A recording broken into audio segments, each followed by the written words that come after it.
আদালত নিয়ে অনেক কিছুই বলার থাকে, অনেক কিছু বলা যায় না, কারণ আদালতের আবার ওই পাওয়ার আছে। আমাদের সবারই প্রতিবাদ উঠাতে হবে, প্রতিবাদী গলায় কথা বলতে হবে, কারণ জাস্ট 1-2 সপ্তাহের মধ্যে 1000টা, অনেকে বলছে 1000, পত্রিকায় বলছে 250-র বেশি মানুষ প্রাণ হারিয়েছে।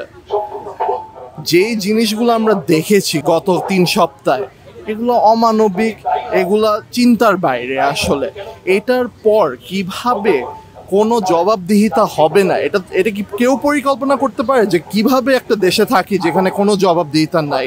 যে এটার জন্য একটা মন্ত্রীও এসে অ্যাডমিট করবে না, একটা পুলিশের অফিসিয়াল এসে অ্যাডমিট করবে না যে কি ভুল করেছে ওরা। যদি কারো ভাবমূর্তি নষ্ট হয়ে থাকে, দেশের ভাবমূর্তি নষ্ট হয় না, দেশের জনগণের ভাবমূর্তি উল্টা এনহ্যান্স হয়েছে, আমাদের ভয় কেটে গিয়েছে। ভাবমূর্তি নষ্ট হয়েছে আমাদের সরকারের এবং আমাদের পুলিশের, যারা এভাবে নিষ্ঠুরভাবে গুলি করেছে সাধারণ ছাত্রদের উপর। গুলি থামানোর পর আবার 11,000 মানুষকে ওরা জেলে নিয়ে গিয়েছে। কি অপরাধে? কোনো ইনভেস্টিগেশনও এই পর্যন্ত হয়নি। আমার মনে হয় না এই পুলিশ এবং এই সরকারের কাছে এইরকম নিরপেক্ষ তদন্ত আশা করা যাবে।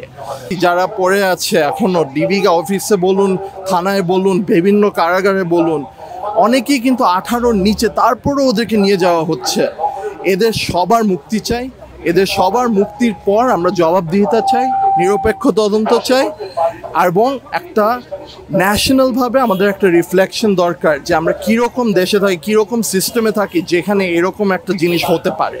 আদালতকে বলতে হবে যে আপনাদের একটা রেসপন্সিবিলিটি আছে, আপনারা হলো দেশের মানুষের জন্য, ঠিক পলিটিশিয়ানরা, ঠিক সিভিল সার্ভেন্টরা যেভাবে দেশের মানুষের জন্য কাজ করার কথা, কোনো পার্টির জন্য কাজ করার কথা না, ঠিক ওইভাবে আদালতেরও এই দায়িত্ব আছে।